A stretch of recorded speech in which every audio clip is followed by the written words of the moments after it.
Welcome back to a timey-wimey pod where we watch every episode of Doctor Who from 2005 onward. My name's Rebecca, I'm Haley. and today we are discussing Series 2, Episode 3, School Reunion. I am really excited to talk about this episode with you. It's such a classic. It's so good. Are you ready for some fantastic facts? I am ready for some fantastic facts. Okay, so this episode was written by Toby Whitehouse, who he's done a lot of Doctor Who episodes, but I realized this is his only episode in the RTD era. His rest are in the Moffat era. That's really interesting. For some reason, I I thought know. he wrote an episode in Series 3. Apparently not, according to his IMDb. Oh, And this was directed by James Hawes, and it aired April 29th, 2006. It had two working titles. The first one, Old Friends. The second one was Black Ops, and that was the working title for when it was set at a military base. what? Yeah. But Russell suggested they change it to a school because he wanted to show the Doctor as a teacher. And I'm so glad they did. I'm really glad they did too, because I feel like the storyline would not have hit on a military base. No, totally. Like, can you imagine this not taking place at a school? No, it's so hard to imagine. Mm-hmm. Now, I feel like everyone knows this fact, but I have to say it anyways.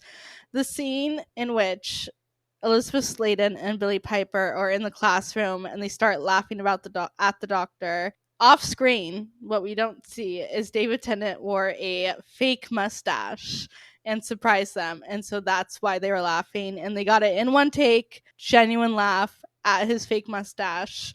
And every time I watch that scene, that's all I can think about. That is also all I can think about. And I think it's so funny and so cute that that's like the story behind them laughing so hard. I know. I love it. The K9 we see in this episode is one of the original K9s made by the prop department in the 1970s. Wait, that's so crazy. I know. And Elizabeth Sladen warned the props department that K9 was notoriously hard to work with and would break down all the time. That's funny. Mm-hmm. And then for those that don't know, in this episode, we meet the wonderful Sarah Jane Smith, portrayed by the wonderful Elizabeth Sladen, who went on to have her own spin-off show, The Sarah Jane Adventures. But we first meet her in 1973 when she meets the Third Doctor, and she stayed on the show for quite a few years, traveling with the Third Doctor and then the Fourth Doctor when he regenerated. And she's just such a big part of the show.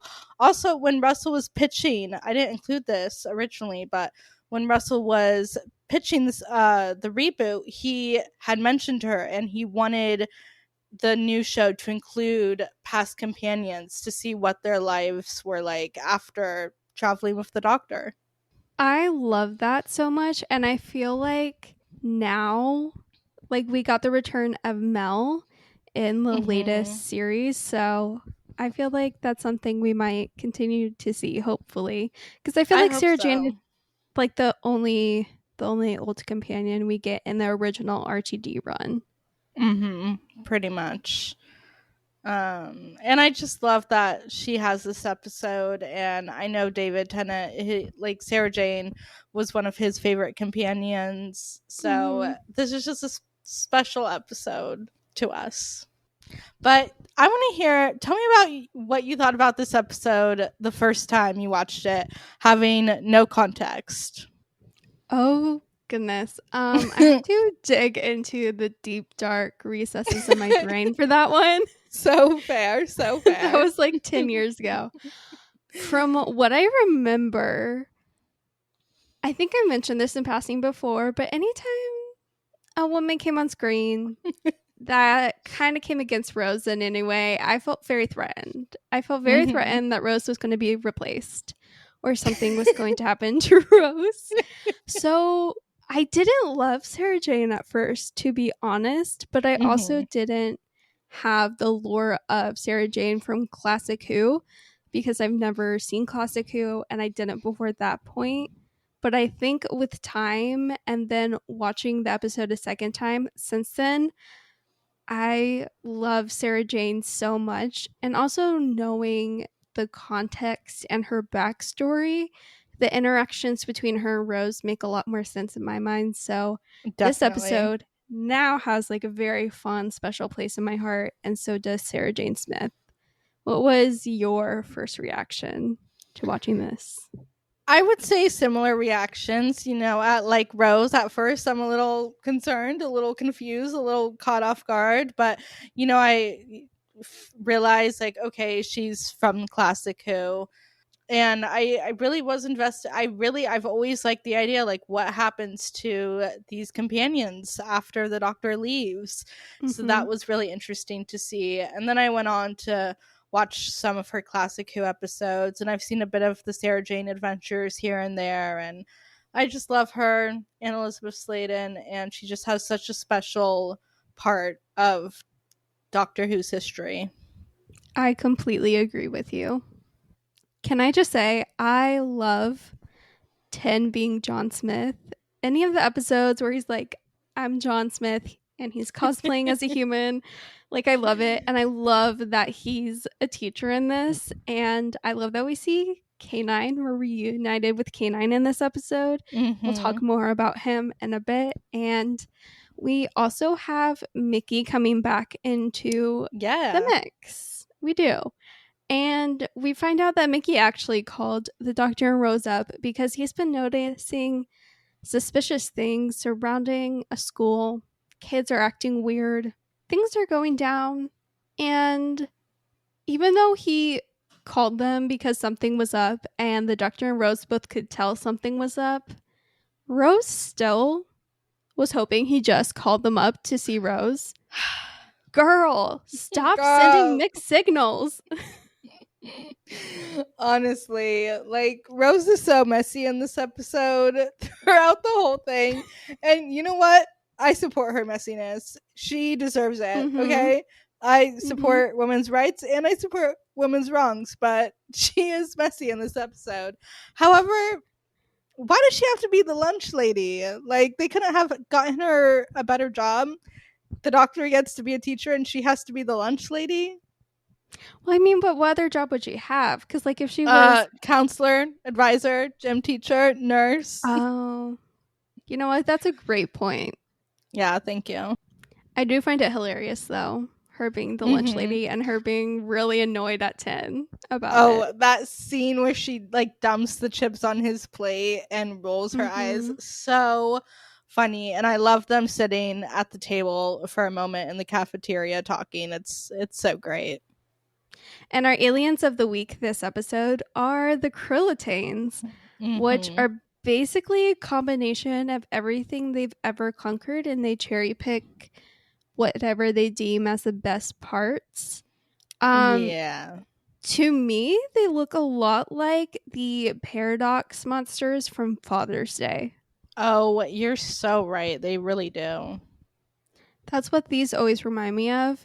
And we find out that they're basically forcing a bunch of kids to try to break an equation so that the Krillitanes can control the building blocks of the universe. Which they want to reshape the whole universe.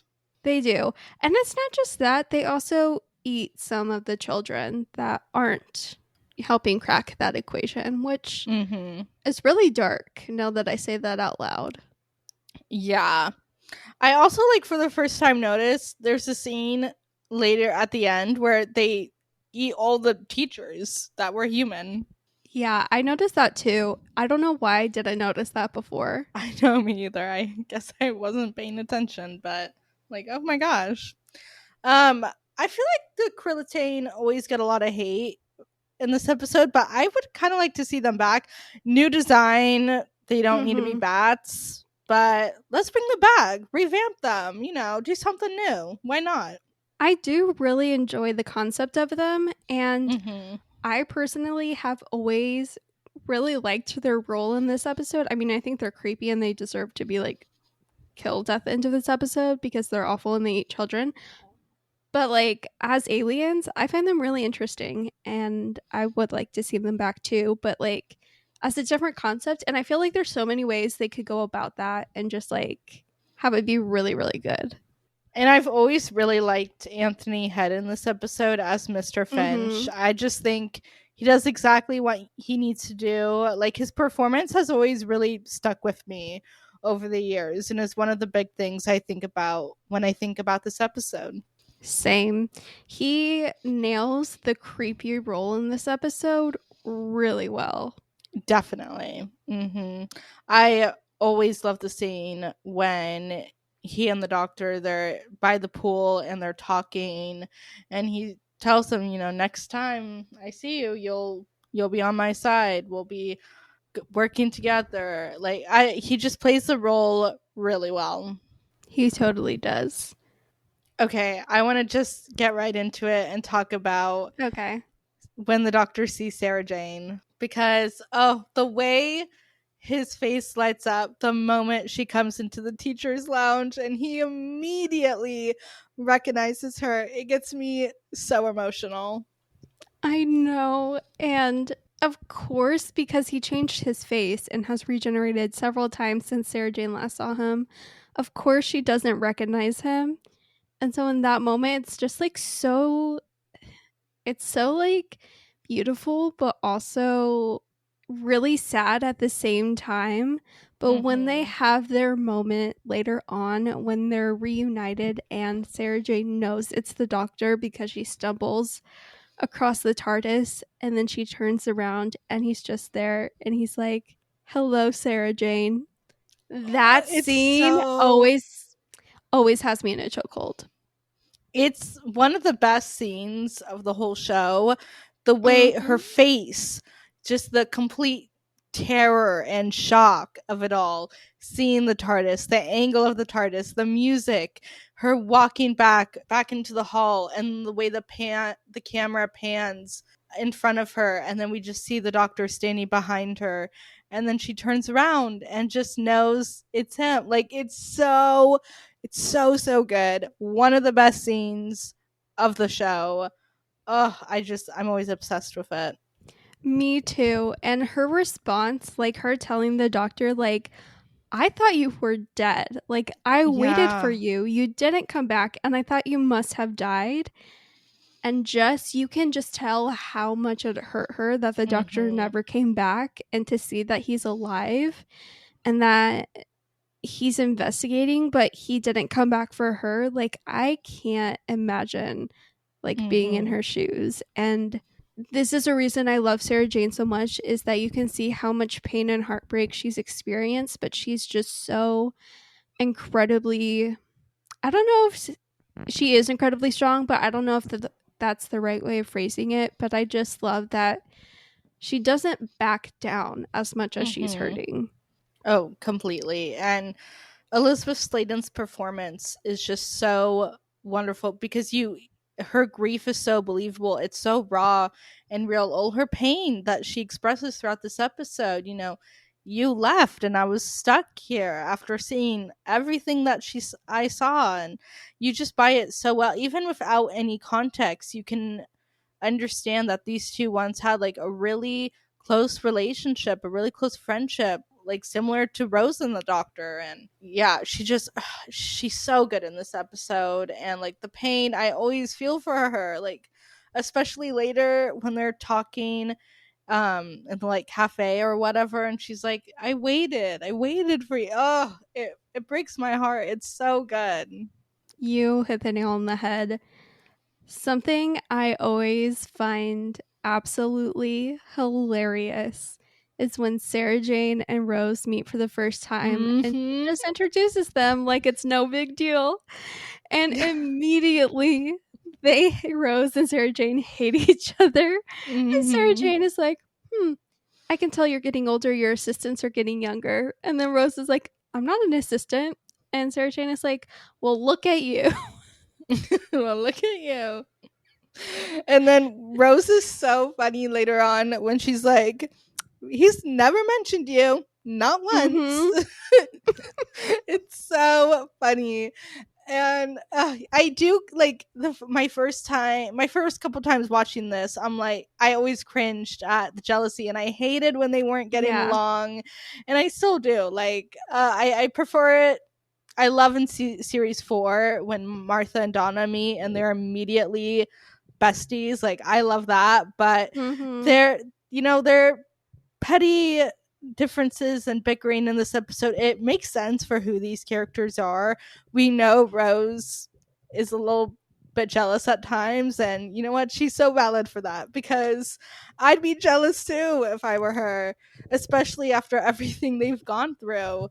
But and it's so worth it at the end when they make up, and it's everything. It is. And I think it's really funny when Mickey screams, and because he like a little girl. Like a little girl. I love when 10 is making fun of him for that. It's like 10 your 9 is showing.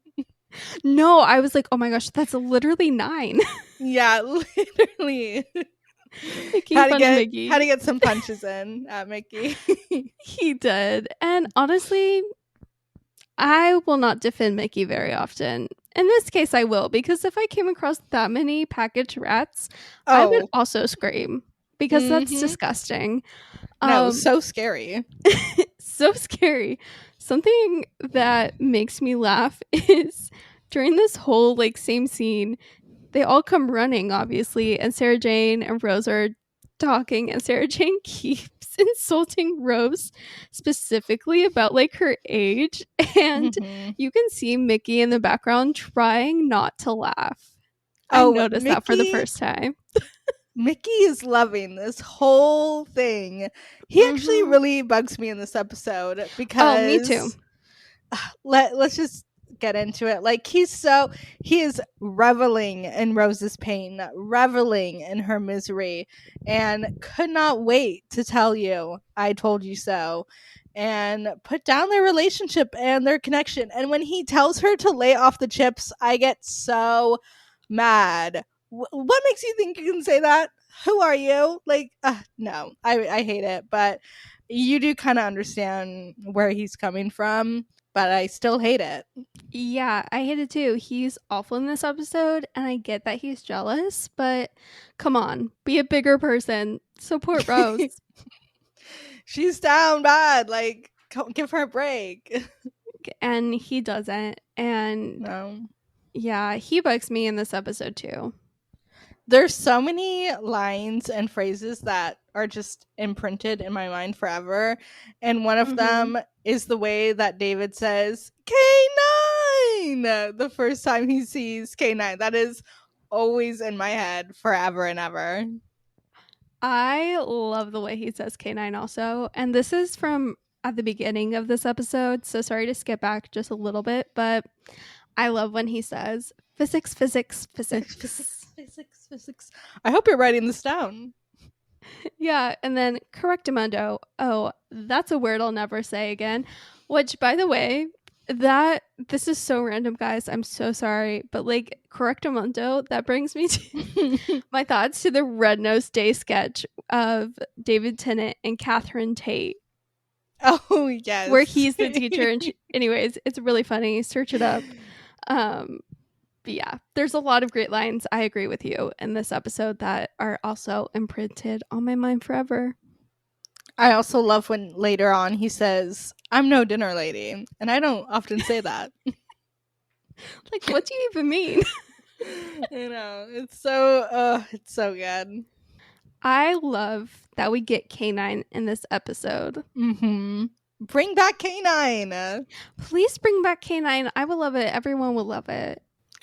It would be great. Going to the scene in, what is it? The cafe, the diner? Cafe? I don't know. Yeah, where 10 is fiddling with K9, trying to fix and improve him. Rose is getting more and more upset because she just sees how important Sarah Jane was/is to the doctor. And it kind of leads up to this moment outside where she confronts him, and Rose is hurt. Like, she confronts him asking if he'd leave her behind. Like, he doesn't even mention Sarah Jane. And in her defense, you know, we both agree Rose is a bit jealous in this episode, but in this moment, in her defense, I really feel like she was valid for this, because her and the doctor had already been through so much together, and she had no clue Sarah Jane even existed. She has no clue if anyone else ever traveled with the doctor. And I feel like it is a jealousy thing, but it's also a trust thing. It's also of like, well, will I be forgotten and left behind? And it's like a really big thing to deal with, especially when she knows like the danger that's in front of her traveling with the doctor. I think it's also for her, she says, like, oh, this is really a look into the future, because she's realizing for the first time, oh, I'm not the first. Like, there's been other people and you never mention them. Like, you're going to do that to me one day. And at last, she was right. She is never met, like, he doesn't talk about anyone to this day. Donnie even said so in the giggle. So I really just think in this episode, more than anything, she's worried about, she wants to travel with him forever so badly. And I think him saying, when he says, you can spend the rest of your life with me, but I can't spend the rest of mine with yours, I think she's really realizing for the first time how fragile this life is and how it could just be gone one day. And she doesn't know what's going to happen to him one day when she's gone. The curse of the Time Lords. Curse of the Time Lords. Another iconic line from this episode. It is. Like, this scene is honestly imprinted in my mind. Oh, me too. Is imprinted in my mind. He basically tells her he loves her in this scene. Yeah. Like, he practically does. And like, also, like, just like the way he was talking, you can tell he also loves Sarah Jane. And to have this, it's great confirmation for us Rose and Doctor shippers. Yeah. And when he says he says no, not you, like, he's not gonna leave her behind. Oh, that always pains me, always gets to me. But going back a little bit, I love the conversation he and Sarah Jane have in the cafe while he's fixing K9. Like, it's so sweet. It is. And her asking if she did anything wrong because he never came back for her. It's so sad. It's so sad. We did skip over the part where they found the Krillitane sleeping like bats in the school. Oh, yes. Yeah, that's where they discovered the Krillitanes and who they were. And after this point, it's on. The Doctor and the Krillitane, they see each other. They know they're coming against each other. Like, they know. Like, it's time. It's time for chaos to truly begin. And yeah, there's a lot that kind of ends up happening in this third act when they go back to the school the next morning. There's so much. So Mickey and K9 are left outside in the car. K9 because he's malfunctioning, Mickey because he's the tin dog of this episode in human He has form. to watch K9. He does. And then Sarah Jane, Rose, and Tin are all inside, like, setting things up, trying to figure out what the Krillitane are interested in about the children besides eating them. And just, like, what's the tea? Like, what's going on? They find, like, all of these students in a room on their computers trying to break this equation. And they're, like, so laser focused, they won't move or do anything else. And we forgot a really important side character who's really great in this episode, and his name is Kenny, and he's a kid, and he wasn't allowed to eat the chips. And by the way, these chips had oil on them, which was making these kids smarter so that they could break the equation. But for some reason, Kenny wasn't allowed to eat them, so he wasn't allowed to be on the computers, but that's okay because Kenny helps save the day. He joins Tin, Sarah Jane, and Rose. He lets Mickey know that there's kids sealed inside. The Krillitanes have basically sealed everyone inside. And I just love Kenny in this episode, if you couldn't tell. Mm-hmm. No, he's great. And he gets Mickey to crash the school, which is so funny. I love when they realize about the oil and the chips, and Rose is like, well, I've been eating the chips. And I love when she gets the math equation correct. Her reaction is so funny. Like, she's so shocked that she knew it. It always, I don't know, it lives rent free. Like, her face, her reaction is so funny. It's great. And then, of course, we get the classic scene that's imprinted on both of our minds of Rose and Sarah Jane coming against each other and basically saying all of the aliens and things they've encountered. And then they reach a point where they start bonding over poking fun at the doctor. And then they're still a little bit petty, like a tiny bit, but most of it is gone, and they actually bond and work together. And I really like that happened. I do kind of wish that was more of the episode of them working together than towards the end. But I do like they don't forever hate each other at the end of this episode. Definitely. I love the way Elizabeth Sladen screams, "The real Loch Ness monster!" Like, again, living in my head rent free, the way she says that. And when Rose is just like, seriously, like, and them going back and forth about all the things they've seen. It's so funny. Yeah, and I love when Rose mentions her friend Shireen again, or Shireen. We always hear about her, but we never get to see her. So shout out to Shireen. Yeah. And yeah, they just, I love when they bond. Making fun of the doctor is so funny, and how, you know, he strokes the bits of pieces of the TARDIS and talks at a mile a minute. It's all so funny, and I love that they're able to bond, and I just love that they're able to connect and appreciate each other for who they are. You know, Rose really represents Sarah's past, and Rose is having to deal with the knowledge that Sarah Jane is kind of representing her future. Yeah, and it's a lot, but they do appreciate each other and respect each other at the end of this episode, and I love that.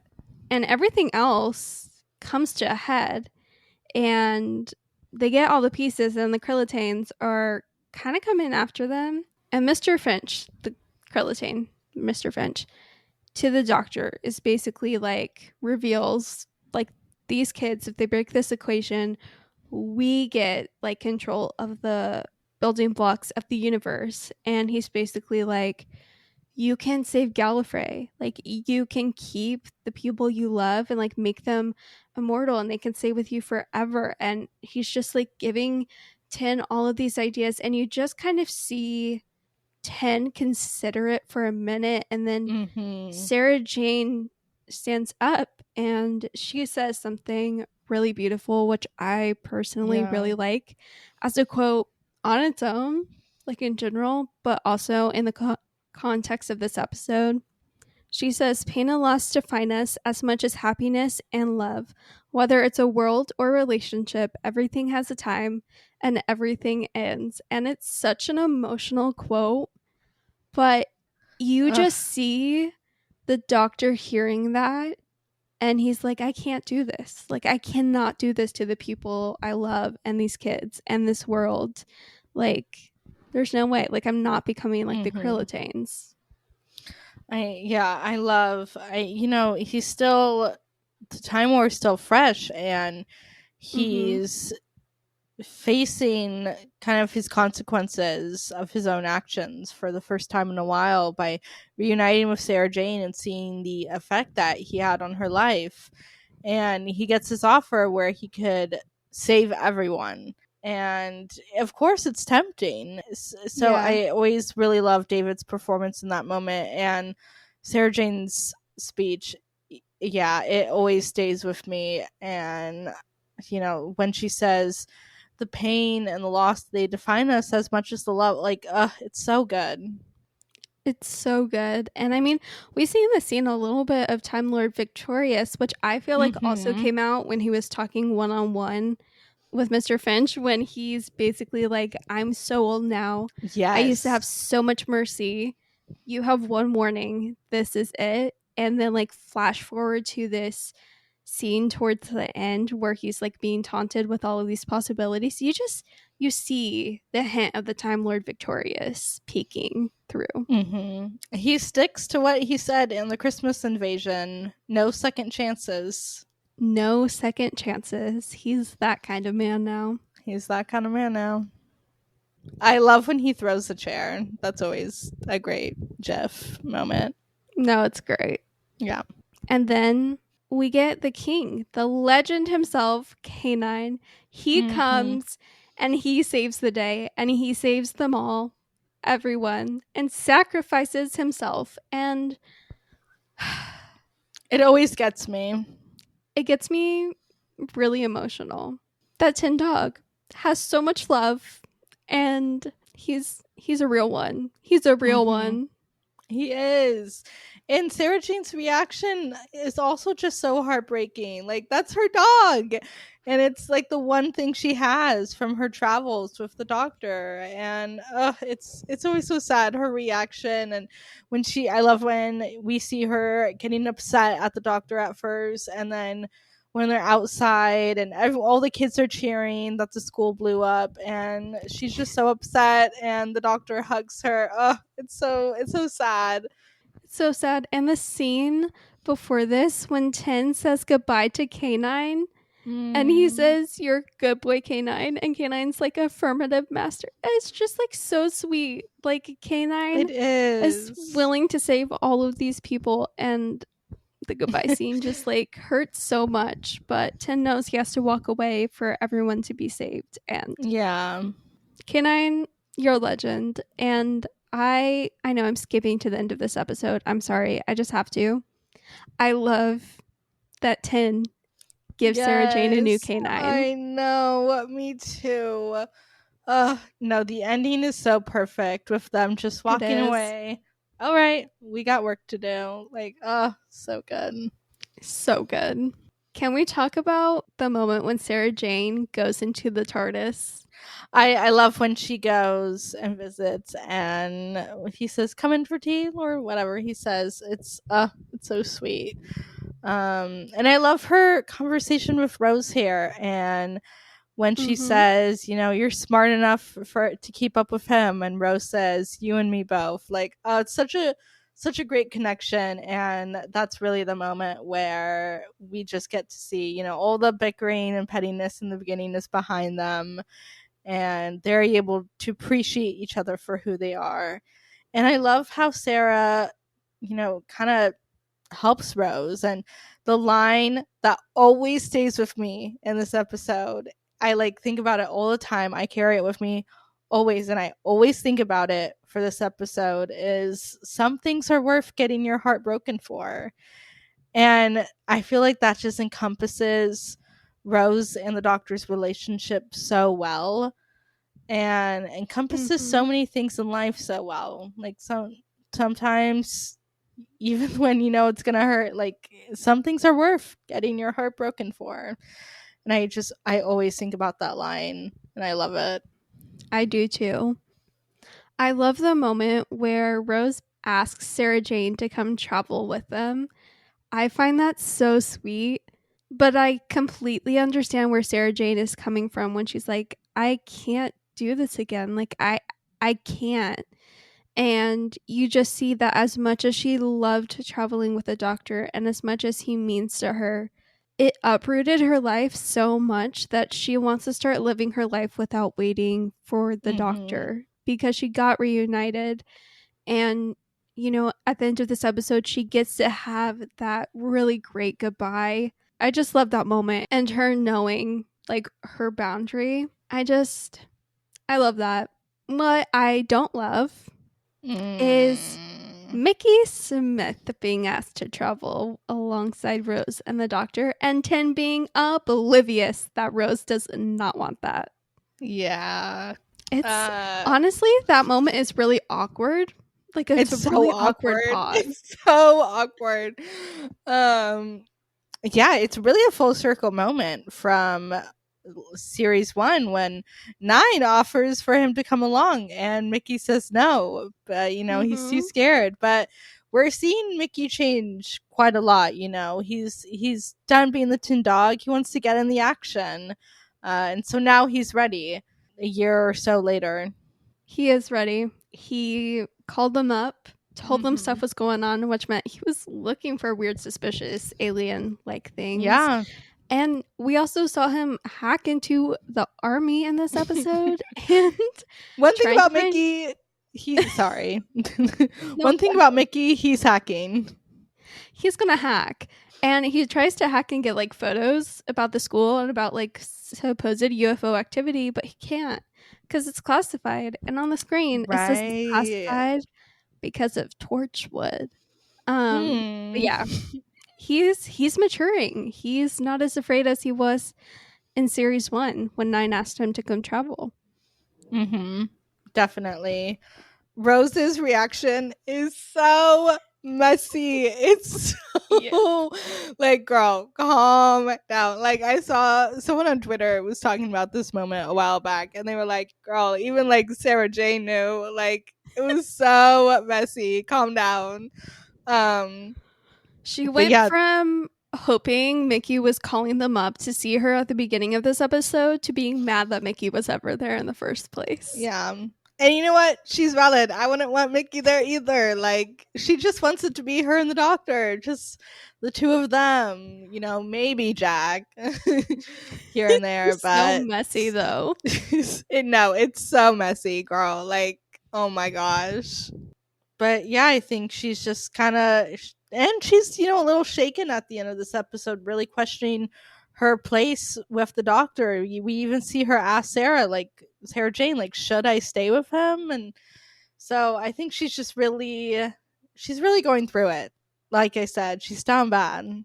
I love when Sarah Jane and Tin are having a proper goodbye, and she tells him, too. I wouldn't have missed it for the world. And you just hear him say, goodbye, my Sarah Jane, with a smile. And that is imprinted on my mind, the way he says, goodbye, Sarah Jane. My Sarah Jane. And then he lifts her up. Oh, it's so sweet. And I love how at first he's like, oh, this isn't goodbye. And she's like, no, like, I need to hear you say it. Like, I need closure. And that's so real. And I just always think about that. And yeah, their hug goodbye is, it's so good. So good. And her reaction to getting the new K9 is so sweet. And I love when she says, oh, that's very him, in response to K9 getting a new update or whatever it was. But yeah, I love it. Who is the star of this episode?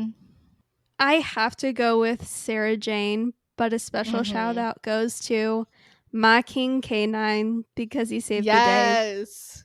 Shout out to K9, but yeah, it has to go to Sarah Jane Smith. There's no competition. None at all. What is the heart of this episode? That everything has a time and everything ends, and that's okay. And because some things are worth getting your heart broken for. Absolutely. You got it. Yeah, those two things I think just really encompass the whole episode really well. And we can't say it better than she already said it herself. Exactly.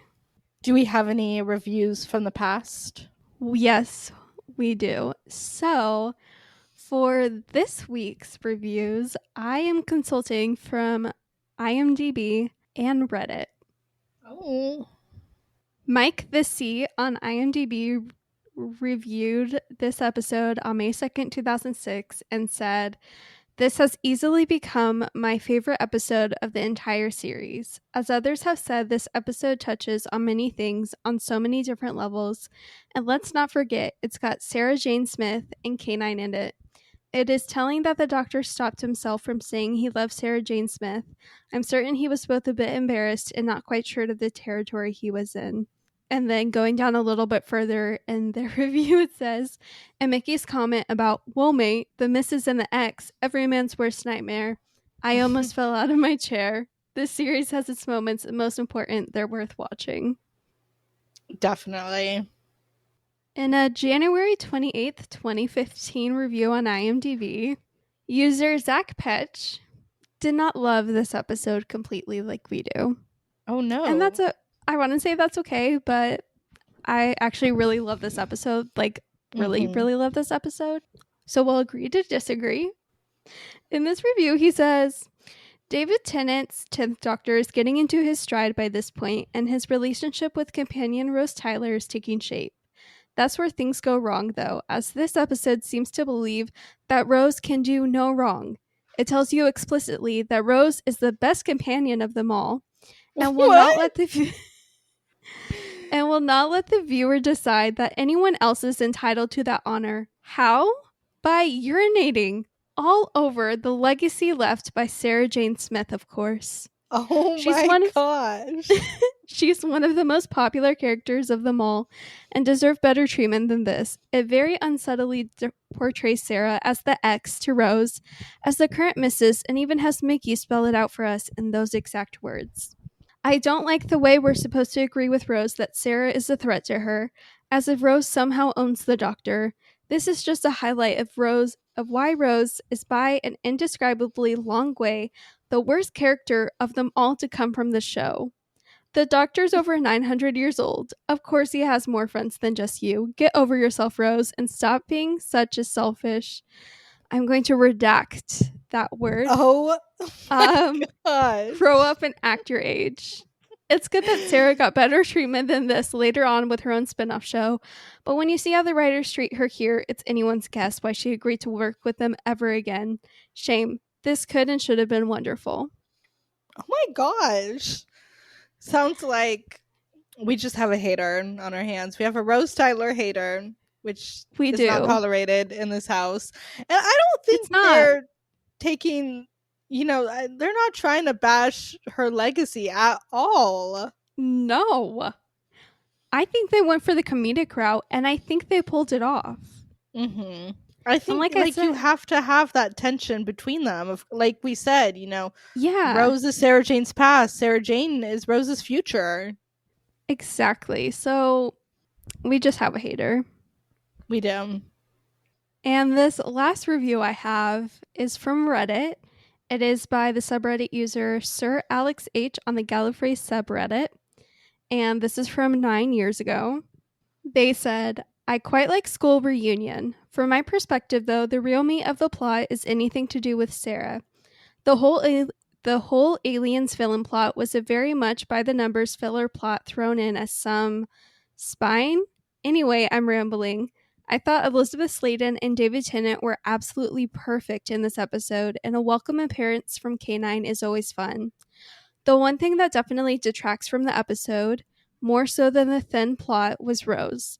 This was probably the first episode for me that really tarnished my opinion of her. From this episode on, she became an incredibly sufferingly annoying companion, and her role in the next few episodes moved her to the absolute bottom of the list. I'm not sure why. Maybe her jealousy was what ticked me off. It just felt, I don't know. But the episode was good. Any negatives that I had with the episode were always counterbalanced with a brilliant Doctor and Sarah Jane stuff. I understand why people would be annoyed with Rose's actions in this episode. Yeah. Like I've the first time I watched it, I cringed because I'm like, Rose, no, don't be this way. But I think, like, I don't know, like it's understandable, and I think people who don't understand it just don't understand. They've been through so much together at this point. Like, she's seen him regenerate. And everything that happened in Parting of the Ways, she was sent home. She had a fight to come back. She became bad. Like, all that happened. And this is just happening, a couple months after that. And I think, too, is that Rose is maturing over the second season, I feel like, quite a bit. And that's something I've noticed on rewatches. Like, I feel like she definitely grows in her character arc over this series, like over the season. So yeah, I also agree with you. Like, I understand where people are coming from and why they don't like Rose in this episode. I just don't think it tarnishes her completely as a companion. Definitely not. But those are all the reviews I have for today.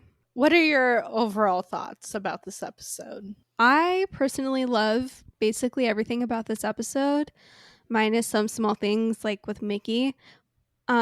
This is one of my favorites of season 2. I agree. It's definitely one of my favorites. It's one of those episodes where I'm more invested in the emotional storyline and what is happening between the characters than I am with the action and the aliens. Like, the everything with the Krillitane, like, it's not the strongest storyline we see this series. It's not that there's, I'm not surprised they've never been brought back, but everything with Sarah Jane and the Doctor and Rose and Mickey, like, that's what I'm invested in.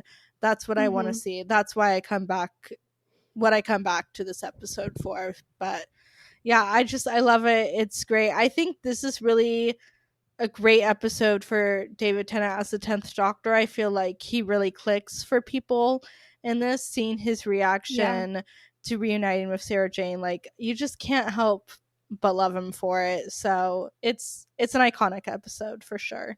Fully agree.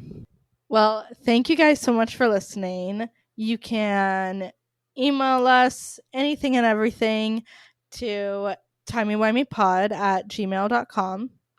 And don't forget to follow us on Instagram and TikTok at timeywimeypod. And don't forget to rate us on whatever podcast platform you listen to.